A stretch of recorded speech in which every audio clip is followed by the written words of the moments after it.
Hi friends, വൈകുന്നേരങ്ങളിൽ നല്ല പുഴുങ്ങിയ കപ്പയും നല്ല എരിവുള്ള ഒരു ചമ്മന്തിയും കൂടെ ഒരു കട്ടൻ കാപ്പിയും നമ്മുടെ മലയാളികൾക്ക് വളരെ ഇഷ്ടമാണ് അല്ലേ? ഈ രീതിയിലൊന്ന് ചമ്മന്തി ഉണ്ടാക്കി നോക്കണേ. നല്ല ചൂട് ചോറിൻ്റെ കൂട്ടത്തിൽ വളരെ നല്ല ഒരു ചമ്മന്തിയാണിത്. ഇതിനായിട്ട് ഒരു ചീനച്ചട്ടി ചൂടാകുമ്പോൾ അതിലേക്ക് കുറച്ച് വെളിച്ചെണ്ണ ഒഴിച്ച് ഒരു പിടി ചുവന്നുള്ളി ഇട്ട് നമുക്കൊന്ന് വഴറ്റിയെടുക്കാം.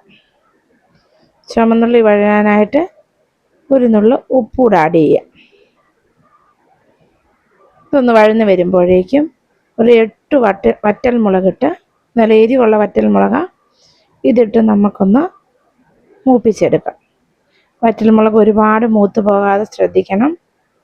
ഈ ഒരു പരുവമാകുമ്പോഴേക്കും ഇതിലേക്ക് നമുക്ക് കുറച്ച് പുളി ആഡ് ചെയ്യാം, വാളംപുളി.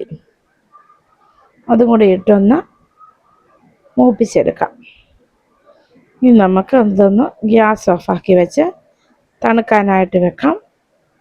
ഇത് തണുത്ത് വരുമ്പോഴേക്ക് ഒരു മിക്സിയുടെ ജാറിലേക്ക് മാറ്റി നമ്മുടെ സ്പെഷ്യൽ ഇൻഗ്രീഡിയൻ്റായ നല്ല കാന്താരിയും കുറച്ച് ഉപ്പുകൂടി ഇട്ട് നമുക്ക് ഈ രീതിയിലൊന്ന് അരച്ചെടുക്കാം.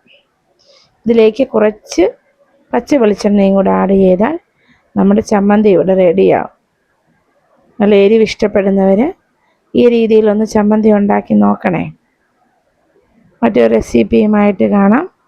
അതുവരേക്കും താങ്ക് യു, ബൈ.